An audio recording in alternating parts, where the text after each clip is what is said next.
a lâmpada, o meu ouvido aí atrás. Porque com a chuva a gente tem que...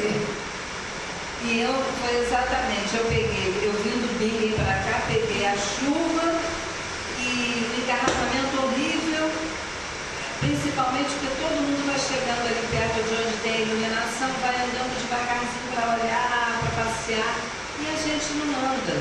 Aí vocês descobriram, eu saí de casa 10 para as 7, e cheguei atrasada, vocês me perdoem. Mas hoje nós vamos falar sobre a nossa querida Maria de Nazaré, a mãe de Jesus. E é aqui no meio.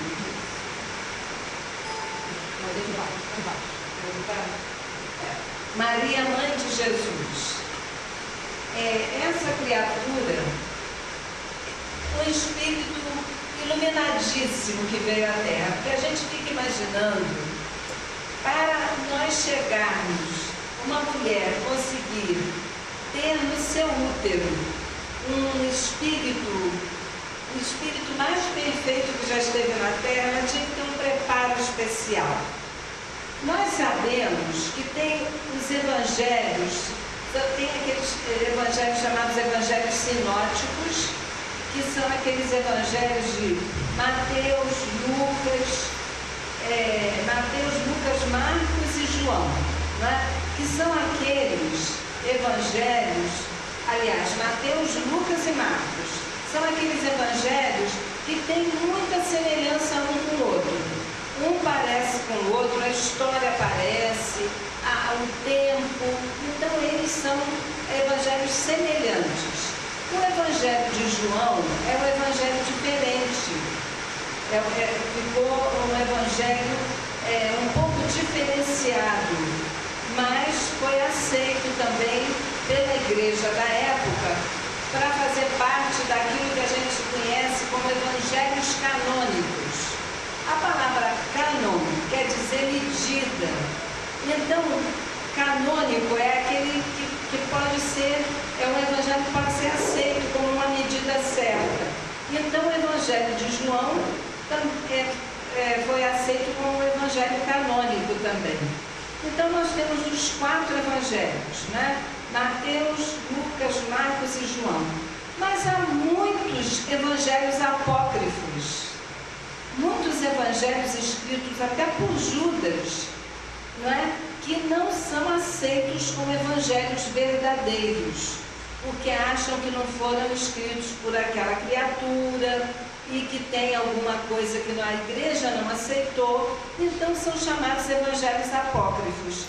E em um desses evangelhos apócrifos, o professor José Carlos Leal, que é muito conhecido dos espíritas, é um orador excelente, o professor José Carlos Leal recolheu uma história de um evangelho apócrifo sobre Maria. Eu vou contar um pedaço dessa história, mas já estou explicando que é de um evangelho apócrifo, que não é um evangelho que não é aceito pela igreja.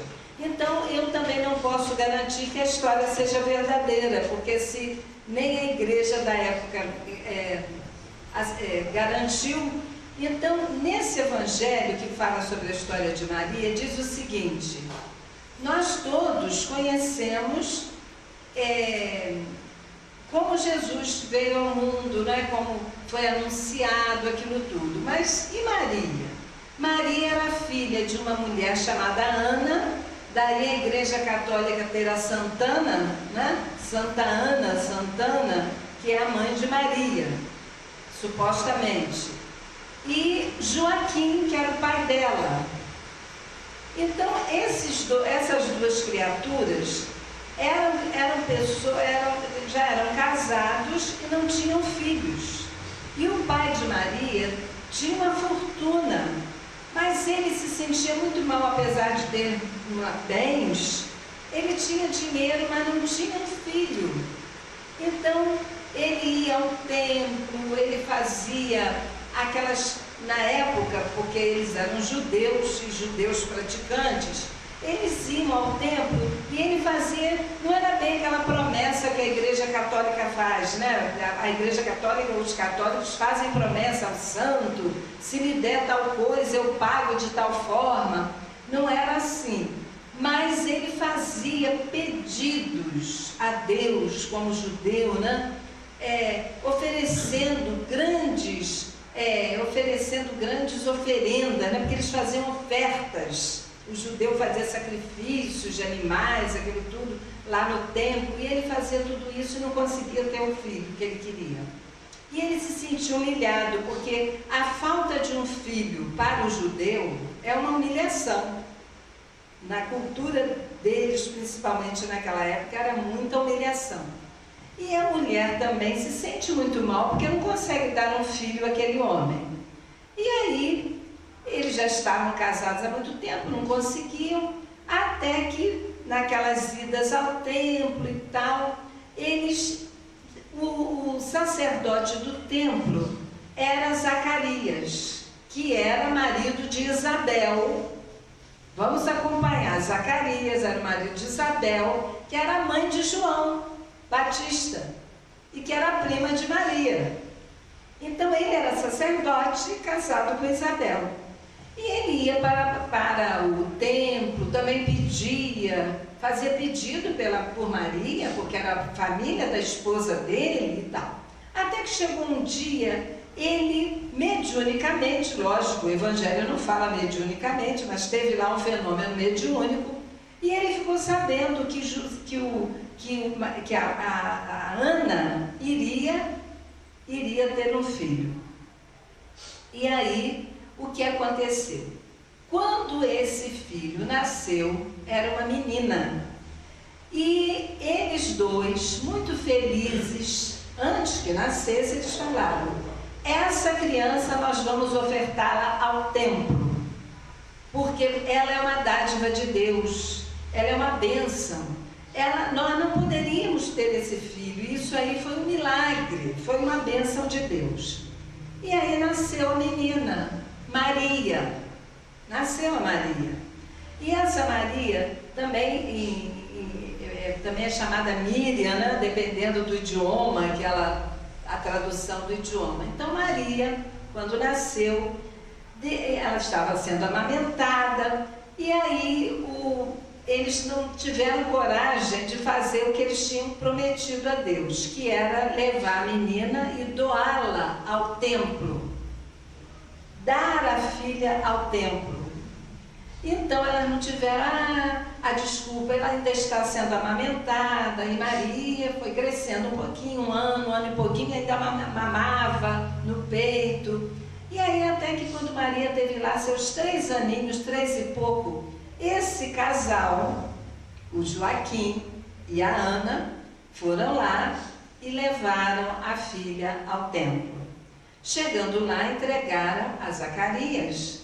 E Zacarias recebeu a menina para morar no templo, para ser uma das virgens do templo. Por isso, até hoje, ela é chamada de Virgem Maria. Né? A gente tem que ir entendendo as coisas. Então, ela era uma das virgens do templo. E ela foi crescendo e sendo educada por uma moça que Zacarias destacou dentro do templo, daquelas pessoas que trabalhavam ali no templo, destacou uma moça para criar Maria. A moça se chamava Débora.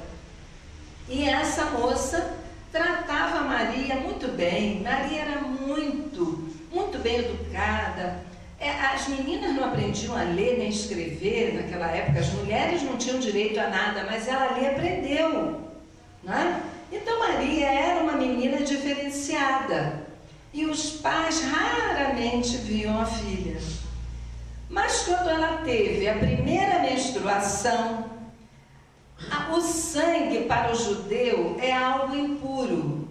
O judeu não... eles têm lá uns rituais, aquele judeu convicto, eles, por exemplo, eles levam a galinha. Isso eu já vivi no interior da América Central e eu vi isso. Quem é judeu não mata a galinha em casa, ele leva a galinha para o rabino matar. Ele sabe lá o jeito que ele mata, para não ter impureza do sangue escorrendo, certos rituais que eles têm. Então a mulher, quando tem a sua menstruação, ela fica impura. Ela não pode, se a mulher senta aqui, ninguém pode sentar ali, porque se torna impuro. A mulher não pode dormir com seu marido, ela tem que ficar distante. Ela fica afastada dos filhos, todo mundo fica longe dela, porque ela está impura. E quem tocar nela tem que ir ao templo e fazer uma série de rituais para retirar aquela impureza. Então as pessoas têm medo da impureza da mulher. Então quando Maria teve a primeira menstruação, ela ficou impura. Então ela já não podia ficar ali no templo. E aí foi quando Zacarias, mediunicamente, era um grande médium, Zacarias, isso é o evangelho apócrifo que está falando. Zacarias, mediunicamente, teve a ideia, a intuição, a orientação espiritual de chamar todos os viúvos daquela imediação, daquelas redondezas, para que viessem ao templo com os seus cajados, com aquele cajado que andavam naquela época, as estradas eram pesadas, todo mundo andava a pé e usava um cajado para poder se locomover. Então, eles foram com o seu cajado e em dado momento, a luz, no momento da oração, tocou o cajado de um viúvo chamado José. Aí a gente lembra da música, como foi meu bom José se apaixonar pela donzela. Então, o José, naquele momento, ficou assustado. E Zacarias falou, você vai se casar com a Maria, você vai levar Maria. Mas ele disse, ele não estava com aquela intenção, ele nem sabia por que ele tinha ido lá, ele foi por obediência ao sacerdote do templo. E aí, José era um homem muito bom, muito inteligente, muito obediente, e aí ele desposou Maria. Não é? Essa é a história do Evangelho Apócrifo.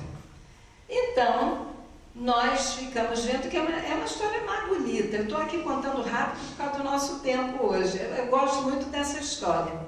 E aí nós vamos ver que Maria recebeu uma anunciação, não é, do anjo Gabriel, avisando que ela ia dar à luz a um filho.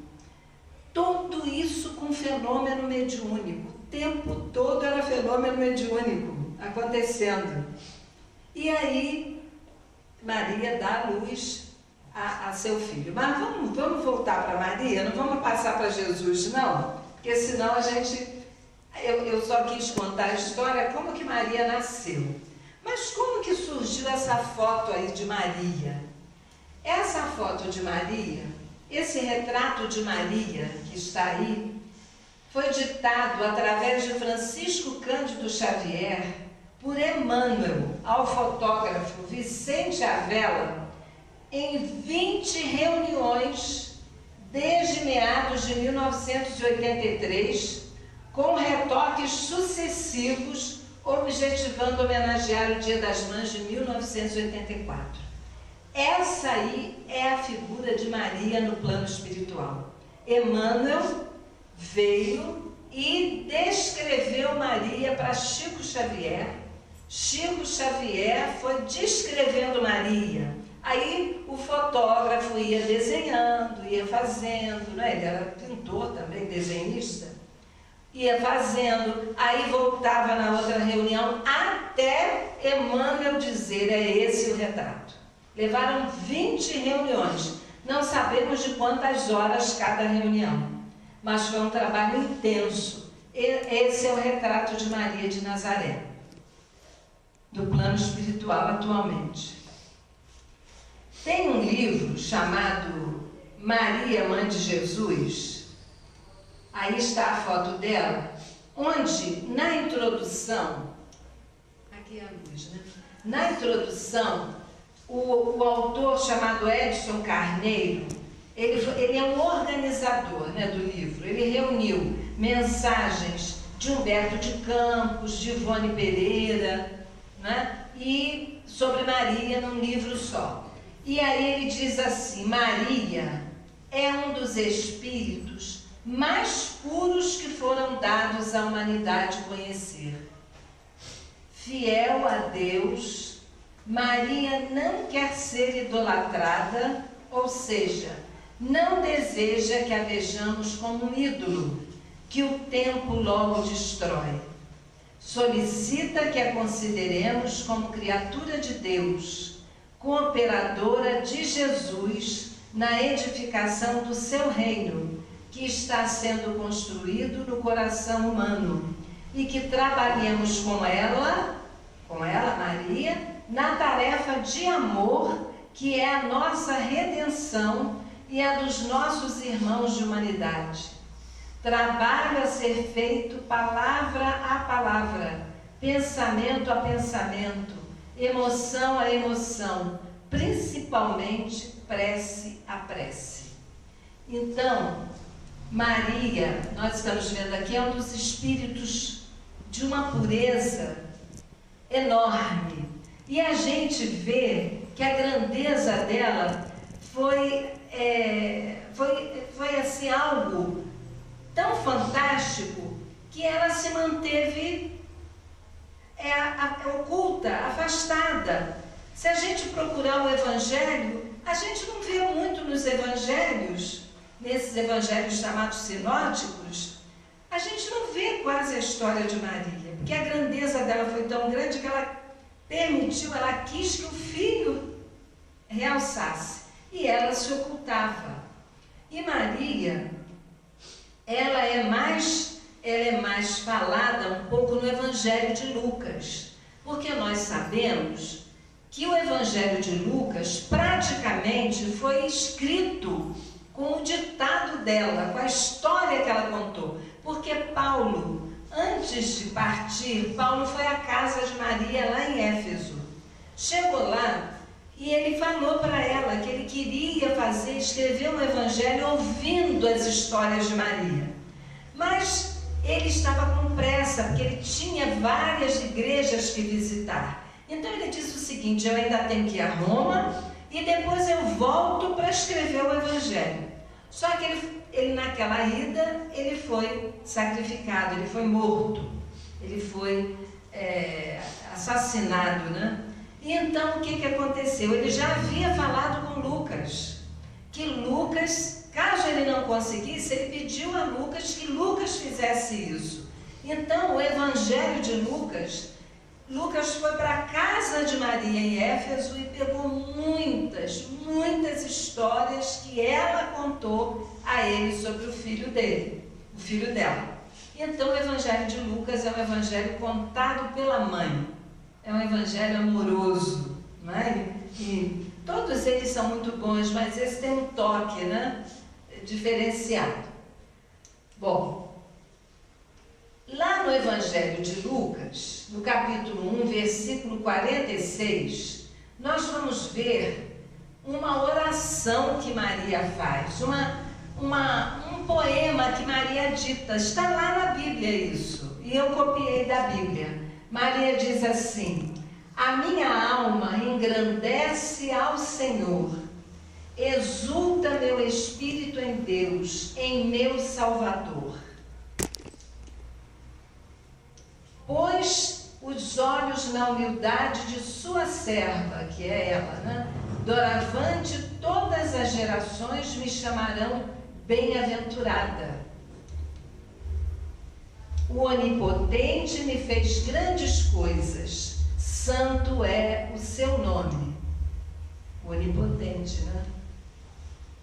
Sua misericórdia perdura de geração em geração sobre aqueles que o obedecem. Seu poder fez obras de valor, dispersou os pensamentos de orgulho nos corações. Rebaixou os poderosos de seus tronos, quer dizer, Jesus, né? Rebaixou os poderosos de seus tronos, elevou os humildes, cumulou de bens os famintos, despediu vazios os saciados. Isso aqui é uma coisa muito importante, isso aqui, essa frase, despediu vazios os saciados. Aí a gente lembra daquela passagem de Jesus que fala assim: muito se dará aquele que mais tiver, e aquele que nada tem, até o pouco que tem lhe será tirado. Isso aí é violento, né? Aí a gente vê aqui dizendo assim, Maria dizendo, despediu vazios os saciados, quer dizer, aqueles que estavam saciados, que tinham muita coisa, ficaram esvaziados.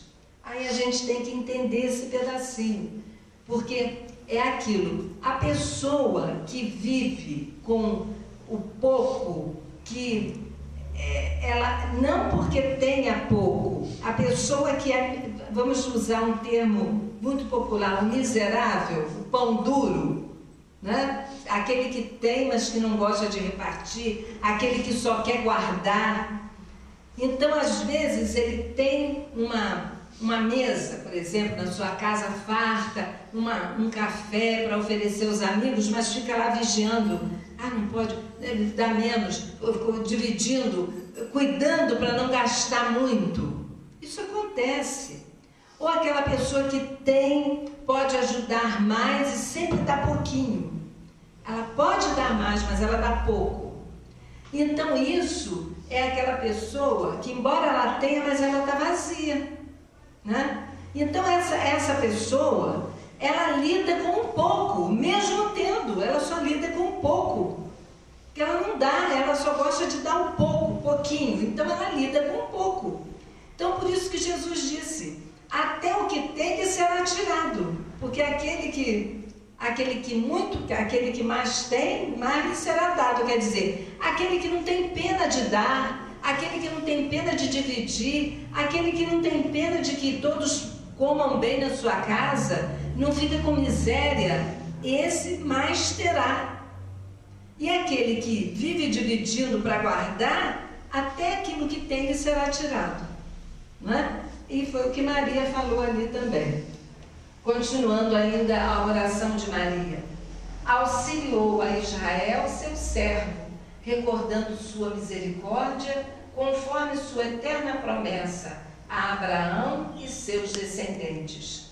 Toda a tribo de Abraão, né? Dos judeus, né? Que vieram após Abraão. Então vamos ver aqui muitos exemplos Maria de Nazaré tem a nos dar, muitos, são inúmeros. Nós, principalmente as mulheres, a gente fica pensando assim, meu Deus, quando a gente está em aflição com um filho, com uma dificuldade com um filho, a gente lembra de Maria, né?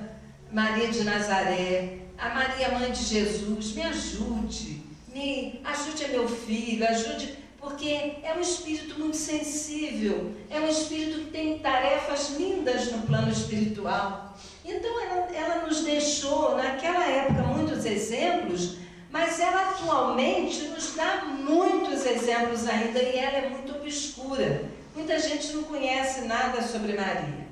Então vamos ver aqui, dentre esses muitos exemplos, quais que nós podemos destacar. Primeiro, o de acatamento à vontade de Deus. Quando o anjo chegou e falou assim, você dará à luz a um menino, não é? Você dará à luz a um menino. Aí ela acatou a vontade de Deus, ela disse, cumpra-se em mim a vontade do Senhor. Porque ela era muito jovem, ela era uma adolescente, ela era muito menina ainda, naquela época, né? A gente, se for perguntar aqui, a idade com que nossas bisavós casavam, se casavam com 10 anos, 11 anos. Hoje em dia a lei prende o marido, né? Porque é pedófilo. Pedófilo, né? Que chama? De criança. Mas naquela época, a avó do meu pai, com 9 anos, já estava casada. Não morava junto ainda, mas já estava casada. Minha bisavó, por parte de pai. Então a gente, naquela época, as meninas eram prometidas ao marido, né? Já era casamento tratado. E aí o rapaz também era muito jovem. Então diz assim, José era muito mais velho do que Maria. Maria tinha 14, vamos dizer, José tinha 21. Mas a pessoa morria com 30. Então com 21 já era velho. Não é? Aí a gente escuta dizer assim, Zacarias queria ter um filho também, mas já estava muito passado da idade, já estava muito velho. Com que idade?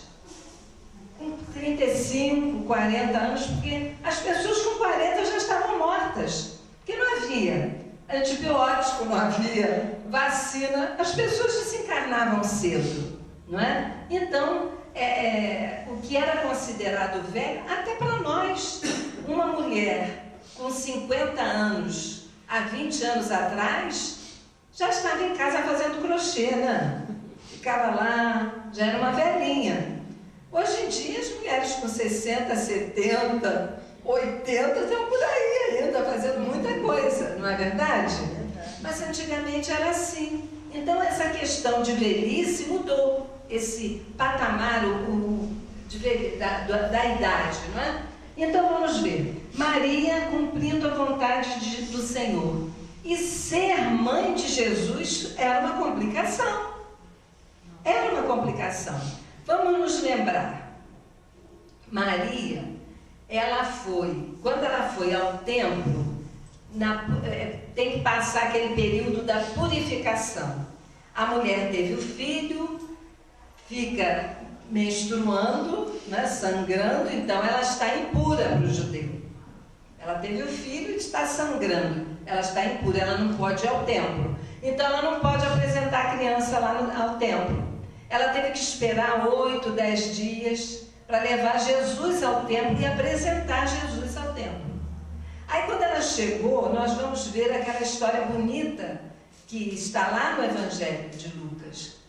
Simeão era um senhor já que estava lá, ele ficava lá no templo, e ele era um médium. Eles falam assim, ele era tocado pelo Espírito Santo. Ele era por quê? Porque ele era médium. Então, ele sabia, ele já tinha ouvido dos Espíritos, que ele só iria desencarnar no dia que o Salvador, que aquele emissário de Deus chegasse e ele conhecesse aquele emissário de Deus. Aí ele iria desencarnar. E ele estava lá, sentadinho no templo. Aí chegou Maria com Jesus. Quando ele viu aquela criança, ele falou, já posso desencarnar. Ele pegou a criança, ele foi orientado pelos Espíritos, dizendo, esse é o Cristo. E ele pegou a criança e anunciou que aquele era o eleito, aquele era o guia, aquele era Jesus, aquele era o Cristo de Deus. Aí houve aquele fenômeno, Maria já ficou, ela já sabia mais ou menos porque ela tinha sido avisada pelo anjo.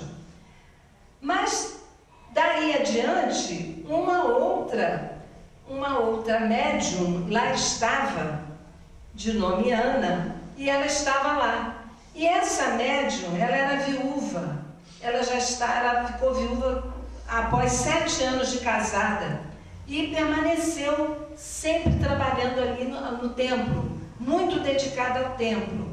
Ela então, quando viu aquela criança, ela também teve a revelação de quem seria aquela criança. Então, quando Maria saiu do templo, ela teve a confirmação, olha só, ser mãe de Jesus, já começou aí a vida dela, muita coisa diferente. Aí nós vamos ver que quando Jesus tinha 12 anos, ele foi ao templo, lembra que ele foi, que era um movimento que era feito lá entre eles, porque os judeus têm muitos rituais, muitas coisas assim. Aí foi ao templo. Quando ela chegou lá, Jesus foi conversar com os sacerdotes, os doutores da lei, né? Aí o que aconteceu? Eles ficaram assustados com a sabedoria do menino. Mas por que Jesus foi lá conversar? É porque quando o filho homem fazia 13 anos, 14, dependendo, quem determinava a maioridade do garoto era o pai, eram os pais. Agora é o governo, né? A lei, as leis do país, a Constituição diz que para ser maior de idade tem que ter 18 anos. Estão querendo até diminuir para 16, mas são 18 anos. Mas lá não, se o pai achasse que o filho dele já tinha juízo com 11 anos, ele ia lá e já estava o templo, tudo era no templo. E lá os sacerdotes designavam que aquele ali era maior de idade, ele já era independente. E Jesus foi sozinho fazer isso, como que para mostrar que ele realmente era o mestre, né? Ele não tinha tanta necessidade que o pai estabelecesse, porque ele era o mestre. E ele foi conversar com os sacerdotes com essa intenção de já ter a maioridade dele. Aí surpreendeu todo mundo com a sabedoria dele, porque os sacerdotes faziam perguntas aos meninos, mas não era assim: qual é o primeiro mandamento da lei de Deus? É esse, assim, assim. Qual é isso, assim? Não era isso. Os sacerdotes faziam perguntas, pegando situações da vida e dando para aquele menino resolver segundo as leis de Deus. Entendeu? Se seu pai ficar doente, você só tem 12 anos, seu pai ficar doente, não puder mais trabalhar, como é que você vai fazer para sustentar sua família se você agora é maior de idade? Vai passar a ser... Aí o menino tinha que dizer o que ele iria fazer. Ele era passado por uma sabatina violenta, uma coisa séria. E aí Jesus foi e surpreendeu todo mundo. Mas como Maria e José estavam no meio de muita gente e não sabiam que Jesus iria tomar essa atitude de ir para lá conversar, eles se descuidaram, porque eram muitos amigos juntos. Quando eles chegaram a um acampamento onde as mulheres ficavam no meio e os homens faziam aquela cerca ao redor para protegerem as mulheres e as crianças, viram que Jesus não estava lá no meio das mulheres e das crianças, porque ele ainda não era maior de idade para estar do lado de fora.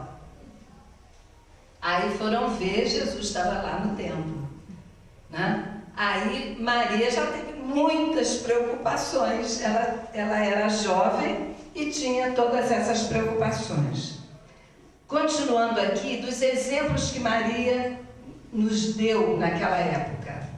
Por exemplo, o exemplo de ter Jesus no coração, porque ela teve momentos onde ela tinha que ter o Jesus no coração, não Jesus o filho dela, mas Jesus o mestre dos mestres, aquele que era superior a ela.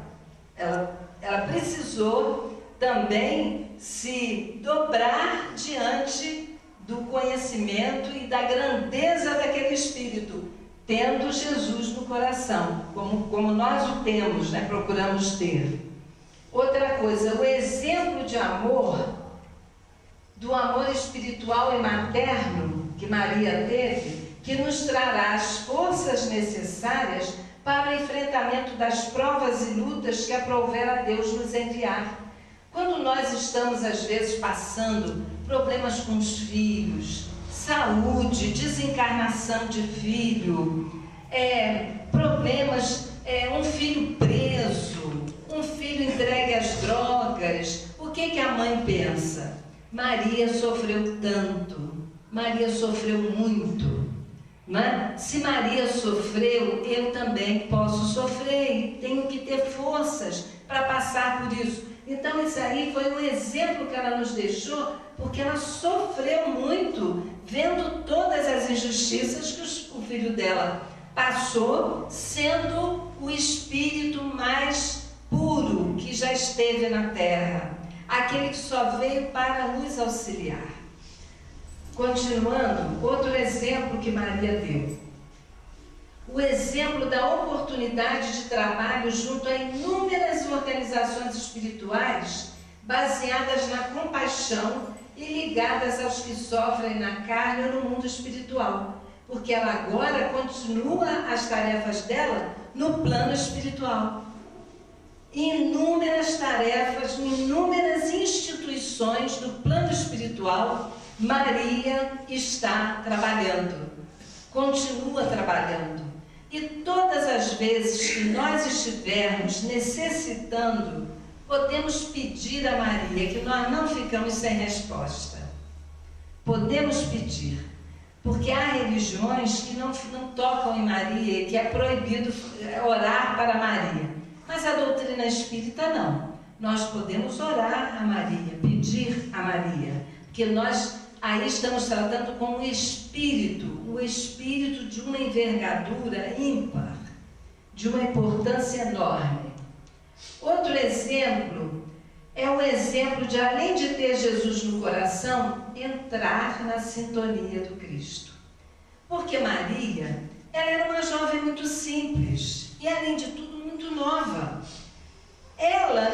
Havia momentos em que ela não entendia muito bem aquela tarefa, aquela missão.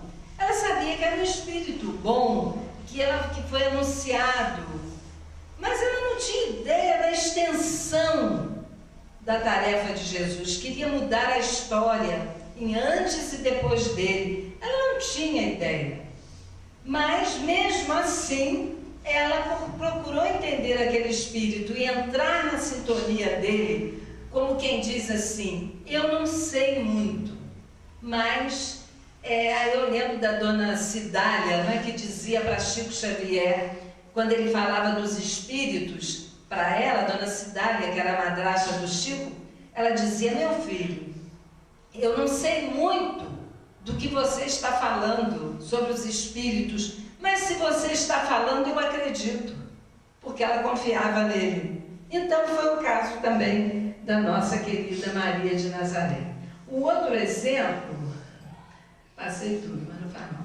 O outro exemplo do alimento do amor espiritual para enfrentamento das provas e lutas da vida, não é? Esse exemplo desse amor espiritual que ela nos oferece para esse enfrentamento das lutas. E o exemplo de trabalhar em diferentes frentes de trabalho como a serva do Senhor. Aí então nós vamos ver a legião dos servidores de Maria no Vale dos Suicidas, ou a legião dos servos de Maria, conforme queiramos falar. Então nós vamos ver no livro Memórias de um Suicida, através de Ivone Pereira, essa grande média, essa querida Ivone Pereira, contando a história do trabalho que Maria faz lá no Vale dos Suicidas, com aqueles irmãos. E Camilo Castelo Branco relata que no Vale dos Suicidas há aquelas cavernas, são cavernas numeradas, e aquelas criaturas moram dentro daquelas cavernas, na rua número tal, caverna número tal. Então, os trabalhadores da legião dos servos de Maria, eles saem em determinado dia e horário, passando por aquelas ruas, por aquelas cavernas, recolhendo aqueles espíritos suicidas que já estejam em condições de ir para o trabalho que é feito com Maria de Nazaré. Então, em determinado momento, passa lá e eles têm como que um alto-falante. Nós sabemos que aqui a Terra é apenas uma cópia mal feita do plano espiritual, né? Então eles passam anunciando: caverna fulano de tal, da caverna número tal, da rua tal. Aí vão recolhendo, porque eles sabem os espíritos que já estão mais ou menos em condição do tratamento. E nesse caso, nós vamos ver que Camilo Castelo Branco conta que no dia que o nome dele foi citado, para ele entrar no meio de transporte que eles têm lá, que ele entrou, ele estava numa emoção, sabendo que ia sair daquele ambiente, que ele tinha, o nome dele foi falado, aquilo foi um envolvimento que ele recebeu muito grande, para poder começar então o tratamento lá no Hospital Maria de Nazaré, que é um hospital que trata dos suicidas. Aí nós ficamos pensando, esses irmãos que saíram da terra numa situação tão difícil, numa situação tão dolorosa, já completamente desiludidos de tudo aquilo da vida que a vida estava lhes oferecendo, tanto assim que tiraram a própria vida, essas criaturas vão ser embalados pelos braços de Maria, porque ela não pode estar constantemente atendendo a todos, mas em determinado dia ela atende a cada um, porque ela tem muitos afazeres e ela também é muito solicitada. Mas nós vamos ver que esse hospital tem uma tarefa muito grande para retirar todos aqueles traumas, para fazer um tratamento com aqueles espíritos, a fim de que eles possam voltar e reencarnar, para retirarem aquelas mazelas, aquelas dores deles, a fim de que eles possam reencarnar. É um trabalho magnífico, é um trabalho fantástico, que a gente fica assim pensando, meu Deus, é de uma grandeza muito grande, né? Uma grandeza muito grande, uma redundância, né? Que cabe. Então nós vamos ver que lá também nesse livro, Memórias de um Suicida, nós vamos encontrar um nome de um jovem chamado Aníbal. Quem já leu o livro sabe desse pedaço, mas é bom a gente lembrar. Esse jovem chamado Aníbal, ele trabalha com Maria de Nazaré. Mas esse jovem, ele é um cristão de várias épocas passadas, porque ele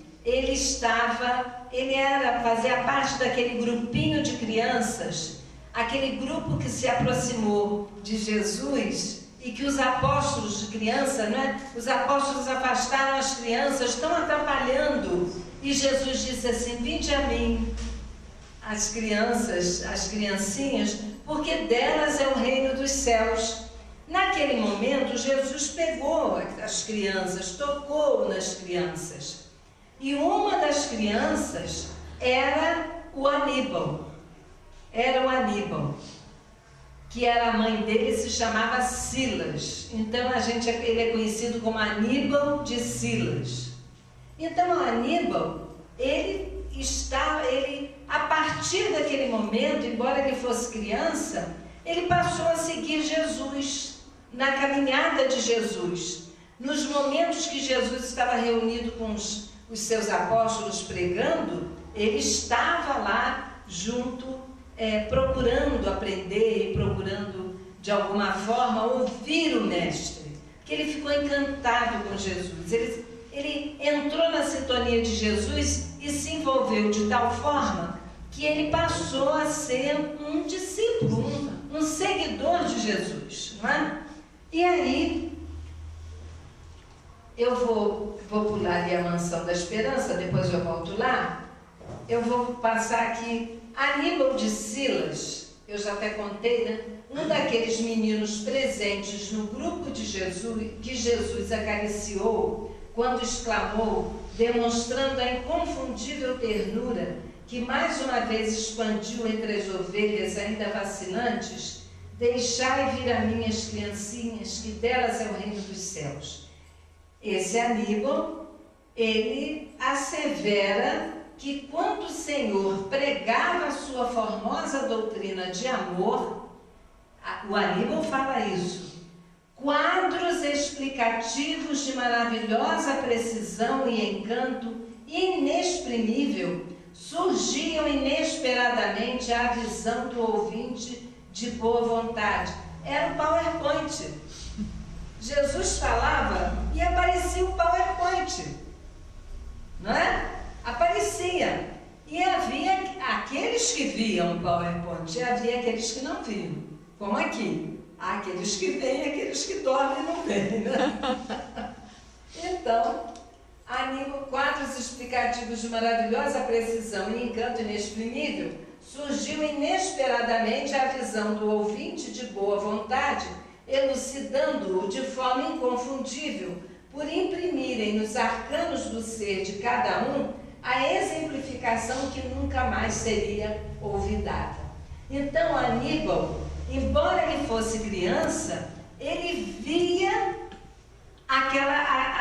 quando Jesus pregava, apareciam as mensagens, as paisagens, fluidicamente.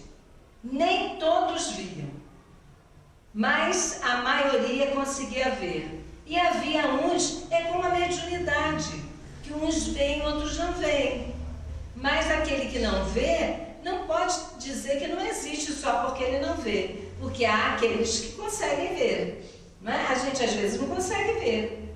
Não é? Então, Aníbal afirmou isso.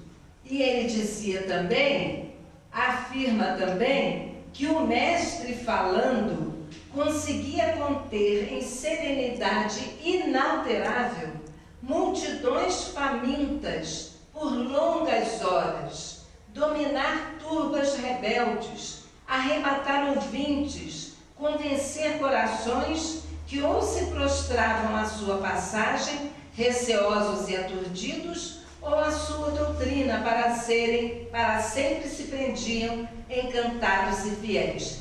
Então, ele conta isso, ele fala isso, que Jesus conseguia prender a multidão. A pessoa estava com fome, mas esquecia da fome. A pessoa estava horas ali ouvindo, esquecia do tempo.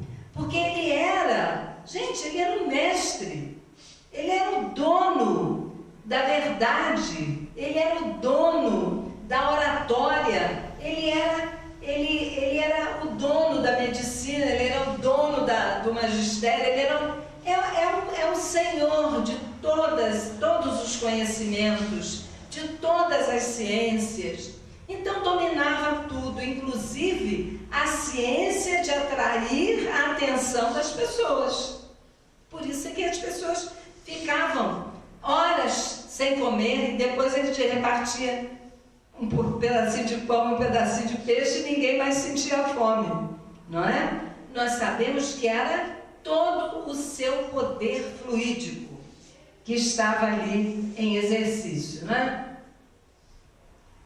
E aí Aníbal de Silas ainda diz, os ímpios, que quer dizer impiedosos, né? Quer dizer, os impiedosos, cujas mentes viciadas permaneciam desafinadas com as vibrações divinas, nada percebiam, ouvindo apenas relatos cuja excelsitude não eram capazes de alcançar, uma vez que traziam as almas impregnadas do vírus letal da má vontade. A pessoa, às vezes, não consegue ver. A gente, às vezes, tem na família da gente, um filho. Todo mundo entende a doutrina, todo mundo entende o evangelho, e aquele filho não aceita, não consegue. Gente, não está pronto, não está preparado. O fruto só cai da árvore no momento certo. A pessoa não está pronta, então não vai conseguir nem captar a mensagem. É aquilo que você vai dar um livro Nosso Lar a alguma pessoa, a pessoa antigamente lia aquilo, meu Deus, que coisa maravilhosa. E tinha gente que lia e dizia assim, é um bom livro de ficção científica. Não entendia, não é? E tem aqueles que você dá uma página pequenininha, essa que a gente entrega na porta do centro, uma página pequena, aquilo mexe com a pessoa, toca o coração da pessoa. E tem gente que olha aquilo e não entende. Por quê? Depende muito do ponto de vista, de onde a pessoa está colocada no mundo, da sua condição espiritual. Então nós não podemos exigir que todo mundo veja a vida com as nossas lentes. Cada um tem sua lente própria. Vamos entender e ter paciência com quem não aceite aquilo que nós já aceitamos. Então, aqui ele fala isso, ó. Opa, estou atrapalhada aqui no negócio. Para voltar aqui? É o de cima. É o de cima? Não, para voltar é o do meio. Ah, sim. Não, para voltar é o do meio. Então, Estava indo muito bem. Então, aqui a gente vê, cujas mentes viciadas permaneciam desafinadas com as vibrações divinas. Esses nada percebiam, né? Ouvindo apenas relatos cuja excelsitude não conseguiam alcançar a grandeza daquelas histórias, daquelas curas que Jesus fazia, ou de alguém que contava que Jesus curou, né? Não conseguiam entender ainda aquilo. Eu vou voltar um pouquinho, vou voltar aqui para falar sobre um que ficou aqui atrás. Vocês desculpem, eu estou voltando para falar aqui sobre... Eu falei sobre a Legião dos Servos de Maria, sobre o Hospital Maria de Nazaré, porque esses suicidas que saem lá daquelas grutas vão para o Hospital Maria de Nazaré. E depois que eles são tratados no Hospital Maria de Nazaré, eles vão para a Mansão da Esperança. E essa Mansão da Esperança é onde Aníbal de Silas trabalha.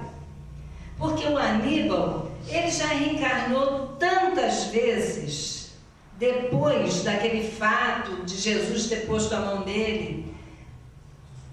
Esse Aníbal foi um dos jovens. Esse espírito, eu tenho por ele a profunda admiração, porque ele era muito jovem. E ele seguia Jesus, Jesus foi crucificado e ele continuou seguindo Jesus. Seguindo os apóstolos, pregando, ele saía para pregar também o Evangelho, até que um dia, Nero, com uma das suas loucuras, resolveu fazer uma festa no palácio. E aí... não tinha luz elétrica, o que ele fez? O meu jardim será iluminado por cristãos se queimando cristãos vivos.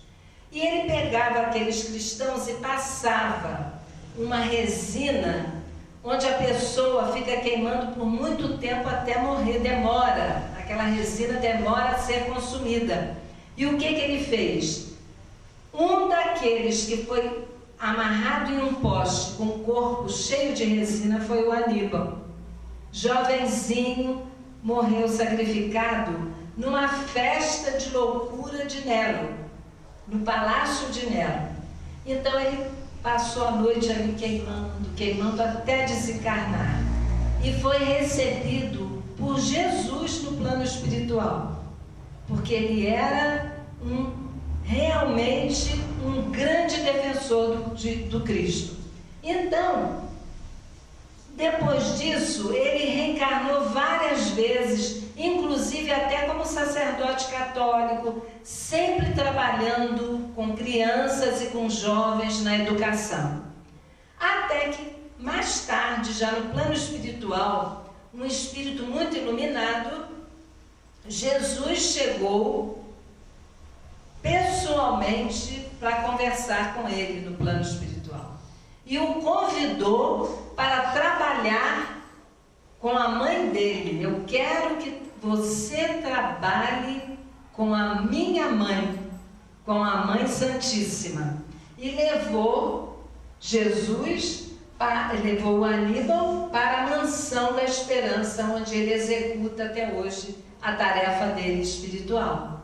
Essa mansão já é um patamar muito superior.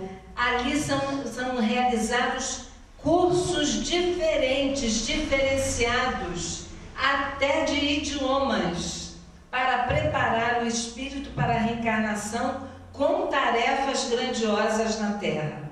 E ele é um desses que está lá, debaixo da orientação direta de Maria. Isso não é para qualquer um, né? Aí a gente fica assim, pensando, meu Deus, quando que nós vamos chegar lá, né? Então, passando agora rapidamente, que tudo isso aqui nós já vimos, rapidinho, só para terminar.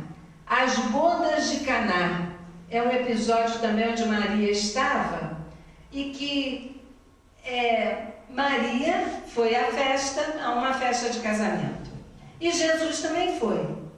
Não que ele tivesse ido junto com a mãe, ele também foi. Porque Jesus tinha uma vida pública. Ele era conhecido, ele também era convidado. E ele foi. Chegando lá, o vinho acabou. E então, Maria, como a mãe que quer dar ordens no filho, virou-se para ele e falou assim: o vinho acabou. Você podia providenciar, porque ela sabia dos poderes de Jesus, dos poderes espirituais e até da manipulação das moléculas, que ele tinha esse poder, não é? E aí Jesus disse assim: não vê que não é chegada a minha hora? Quer dizer, ainda não está no momento de eu realizar nenhum prodígio, eu não quero ainda chamar a atenção. Mas aí Maria ficou quieta. Foi lá e falou com os rapazes que viessem com aquelas, tipo uns barris, né? Em cada barril cabiam como 24 litros. Coloque água. E ele colocou. Então Jesus viu aqueles barris, viu a situação da família, porque quando o vinho acaba é uma vergonha, naquela época era uma vergonha. Porque o vinho a festa durava vários dias e era tocada a vinho. E o vinho para o judeu é algo assim muito, eles têm muita, o sabor do vinho é muito, eles são meticulosos nisso, né? Até hoje eles são assim nos rituais deles. E aí foi quando Maria virou-se para os empregados e disse assim: fazei tudo quanto ele disser. Essa frase, ela não falou assim, Jesus, ela falou direto para eles. Essa frase tem uma profundidade, porque não era só, porque eles não fizeram, eles só botaram a água lá. Jesus não mandou eles fazerem mais nada. Eles já tinham colocado a água e ela falou: fazei tudo o que ele disser. Quer dizer, fazei tudo o que ele disser, porque é o que ele disser, é o que é o certo, é o que deve ser feito. E esse fazei tudo o que ele disser serve para nós, porque nós estamos na terra numa grande festa de núpcias. São as núpcias do Evangelho conosco, espíritos imperfeitos.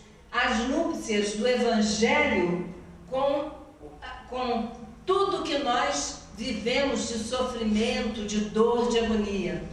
Mas nós precisamos ouvir Maria, fazer tudo o que o Cristo disse, para que essa festa termine bem, para que essa festa termine com sucesso e não seja uma festa fracassada. Não é? Então, fazei tudo quanto ele disser. Sigam os ensinamentos dele, sigam as orientações dele, porque ele sabe onde está nos levando. Ele sabe para onde quer nos conduzir. Meus irmãos, ainda tinha mais coisa para falar, mas eu vou respeitar a hora.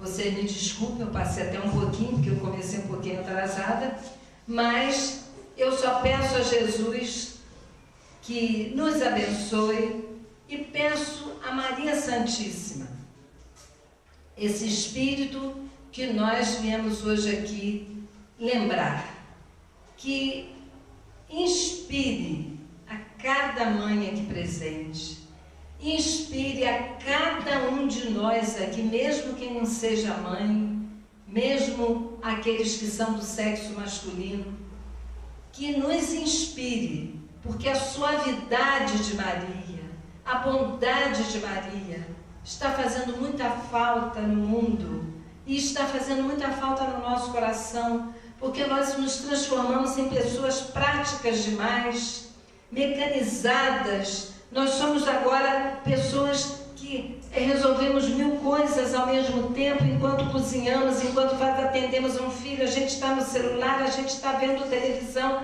Em um mundo cobra de nós, às vezes, uma atitude que nos afasta da delicadeza, nos afasta da amorosidade, nos afasta do carinho, e isso precisa ser resgatado.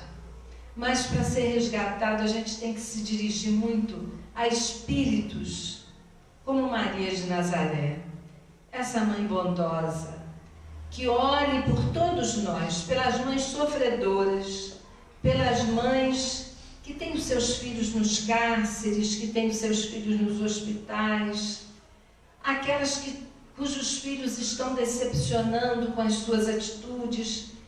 Ore por essas mães, Maria Santíssima.